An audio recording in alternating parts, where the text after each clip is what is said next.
everyone. Today we are going to speak about something special, something important, that is about how to speak in English.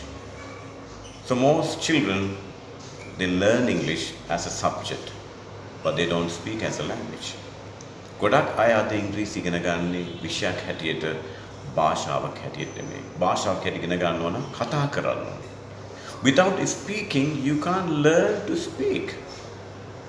You just look at the teacher. ගුරුතුමා දිහා බලන්න.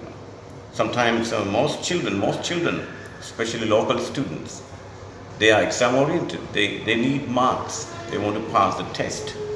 But they never think about the productive side. They're speaking. If you can't speak, there's no point in learning. For example, some children have been learning for a long time, but at the end they have to start another spoken course. Why? They have forgotten something. They forgot to speak. They got a pass for English, but the thing is they can't speak. It's time to think. There's something wrong with the way we do that. You just look at the books, you just sit on them, you just look at the teacher, but it's time to change the way we do. If you want to speak, speak.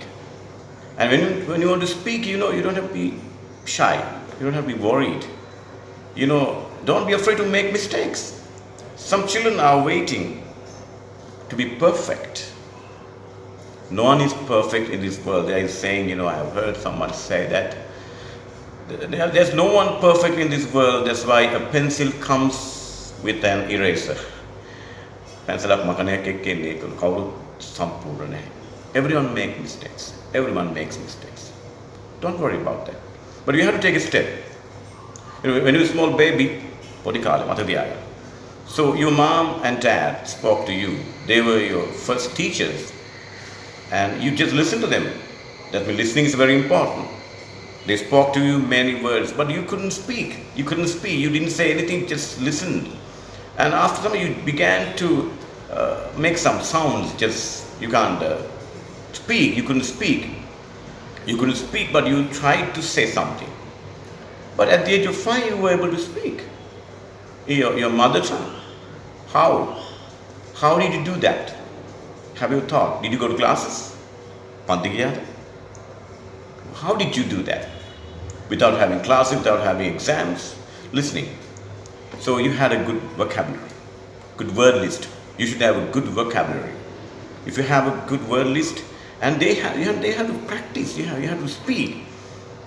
Without speaking, you can't go forward. So when you speak, don't just use your verbal communication, just use non-verbal communication. That's your body language. Okay, your face is very important. Your eyes, your eyebrows, your forehead is very important when speaking. People look at you. Okay, so use intonation, stress, and everything. So learn not to speed. Don't try to speak so fast. Okay, so it's time to change the way. And how to learn words? Don't try to find words which are difficult, which are not in use. We have to find out the words which are in use. What we call keywords. Words which are in use, you have to use. Okay, don't try to use difficult words. Some words are very difficult to understand, even foreign people. Even foreign people cannot understand. So you should understand the word, whether it's used, whether it's in use.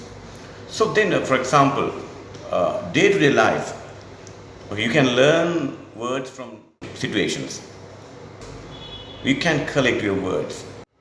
And don't try to start learning something using one word. When you, for example, you just were afraid, worried, only that, frightened.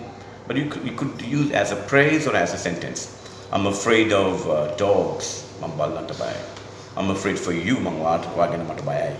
I'm afraid to go home. I'm worried about my exam. But did you understand?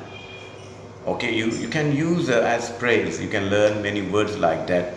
For example, when you talk about the rain and weather, a kind of weather, find all words, collect them. What are the words you need? When you talk about your injuries and all this, you should have separate.